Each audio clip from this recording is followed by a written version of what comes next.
मनार public school Shankar Nagar taluka Biloli येथे जागतिक आदिवासी दिवस दिनांक 9 ऑगस्ट रोजी सोशल डिस्टन्सिंगचे अंतर ठेवून बिरसा मुंडा यांच्या प्रतिमेचे पूजन उपस्थित मान्यवरांच्या हस्ते करण्यात आले। या कार्यक्रमाचे अध्यक्ष सपोनी सोमनाथ शिंदे तर प्रमुख पाहुणे शंकरनगर नवोदय विद्यालयाचे प्राचार्य पांडे, प्राचार्य दुर्गाप्रसाद पांडे, प्राचार्य राजाराम पागीकर, पत्रकार शेषराव कंधारे उपस्थित होते। नामांकित गोदावरी मनार पब्लिक स्कूल शंकरनगर तालुका बिलोली या शाळेने 100% निकाल नोंदवून शाळेच्या शैक्षणिक विकासामध्ये उल्लेखनीय योगदान दिल्याबद्दल 9 ऑगस्ट रोजी जागतिक आदिवासी दिनाचे औचित्य साधून आयुक्त आदिवासी विकास अमरावती महाराष्ट्र शासन द्वारा प्राचार्य डी.पी. पांडे, सपोनी सोमनाथ शिंदे आणि नवोदय विद्यालयाचे उपप्राचार्य पांडे यांच्या हस्ते प्रशस्ती पत्र देऊन सन्मान करण्यात आले। खबर 24 एक्सप्रेस करिता राजाराम पागीकर, नायगाव। सपोर्ट करते हैं और हमारा विरोध नहीं करते। बोलते हैं कि हमारी राजनीतिक लड़ाई भले है साहब से, वैचारिक लड़ाई, लेकिन स्कूल के लिए कोई लड़ाई नहीं है। जहाँ मेरा सहयोग है वहाँ मेरा सहयोग नहीं। और मैं भी बोलता हूँ कि भाई राजनीति से दूर अगर कोई भी पब्लिक वर्क है, हमारा सहयोग है, तो आप भी आएंगे, आपका सहयोग करेंगे। गाँव में 2 पार्टी से 30 साल से इस ग्रामीण क्षेत्र में एक निवासी स्कूल के रूप में काम कर रही है। ये स्कूल में निवासी विद्यार्थी, अनिवासी विद्यार्थी शिक्षण लेते हैं और यहाँ पर इस स्कूल के अध्यक्ष आदरणीय भास्कर जी पाटिल खतगांवकर ने, ये ग्रामीण भाग के स्कूल है लेकिन यहाँ सारी सुविधाएं उन्होंने उपलब्ध कराई है। इसका इंफ्रास्ट्रक्चर डेवलपमेंट बहुत ही अच्छा उन्होंने किया है और अब तक स्कूल ने पिछले 19 साल से एसएससी का रिजल्ट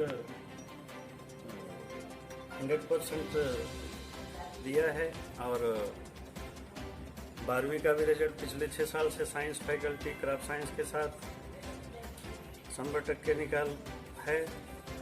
और स्कूल का स्टाफ लगभग 135 है। आज ये स्कूल में हम लोग विश्व जागतिक आदिवासी दिवस का सेलिब्रेशन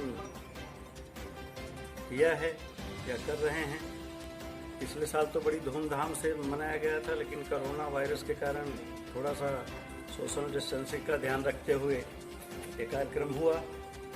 और साथ ही इस कार्यक्रम के उपलक्ष्य में अपर आयुक्त आदिवासी विकास अमरावती ने स्कूल के प्राचार्य व स्टाफ को एक प्रशस्ति पत्र भी भेजा है, क्योंकि आदिवासी के इस साल नामांकित योजना अंतर्गत जो महाराष्ट्र शासन द्वारा संचालित होता है उसमें 64 विद्यार्थियों ने एसएससी की एग्जाम दी थी, जिसमें 64 के 64 विद्यार्थी पास हुए और बड़े अच्छे अंकों के साथ।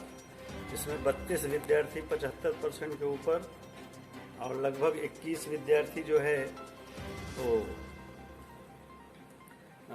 21 विद्यार्थी 80% के ऊपर हैं, 2 90% के ऊपर हैं। ये सब रिजल्ट देखते हुए माननीय अपर आयुक्त विनोद पाटिल जी ने एक प्रशस्ति पत्र भी भेज करके हम लोगों को सम्मानित किया है।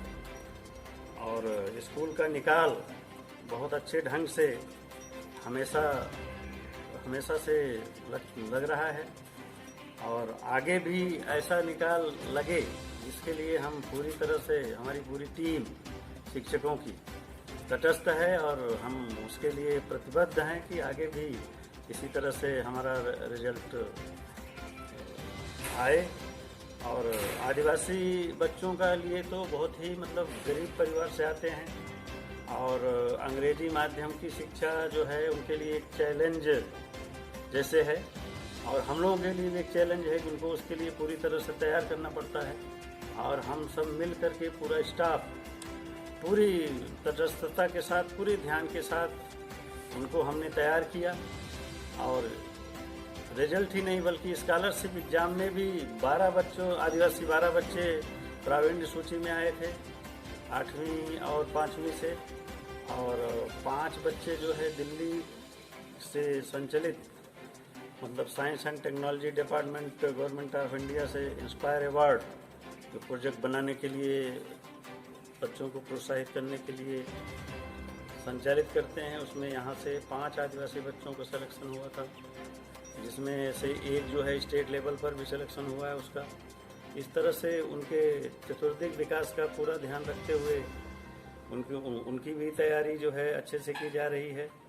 और मैनेजमेंट का हमारे उद्देश्य है कि ग्रामीण भाग में जहाँ के लोगों को ऐसी सुविधाएं सहज नहीं मिल पाती हैं, वो सारी सुविधाएं ग्रामीण क्षेत्र में और बहुत ही कम मतलब उनकी आर्थिक पेमेंट के अनुसार उनके पास तक पहुंचाई जाए, वो सब ध्यान में रखते हुए स्कूल पूरा कार्य कर रहा है। जिसके लिए यहाँ निवासी स्कूल होने के कारण बच्चों के रहने की अच्छी खासी व्यवस्था और उनके खाने पीने की अच्छी व्यवस्था, आरोग्य की व्यवस्था, स्पर्धात्मक परीक्षा में भी वो पीछे ना हटे, इसके लिए भी हम सोचते रहते हैं। इसमें हमें विशेष योगदान हमारे सचिव आदरणीय मिनल निरंजन पाटिल खदगांवकर का भी मार्गदर्शन मिलता रहता है, क्योंकि ऑलरेडी वो बहुत ही टैलेंट और वो डॉक्टर भी हैं, तो हमेशा उनका भी गाइड मिलता रहता है और समय समय पर वो हमें मतलब मार्गदर्शन हमारा करती रहती हैं, स्कूल का विजिट भी करती रहती हैं। इस तरह से मैनेजमेंट का पूरा सहयोग है और हम लोग उनके आभारी हैं कि हमें अच्छी व्यवस्था में काम करने का उन्होंने मौका दिया।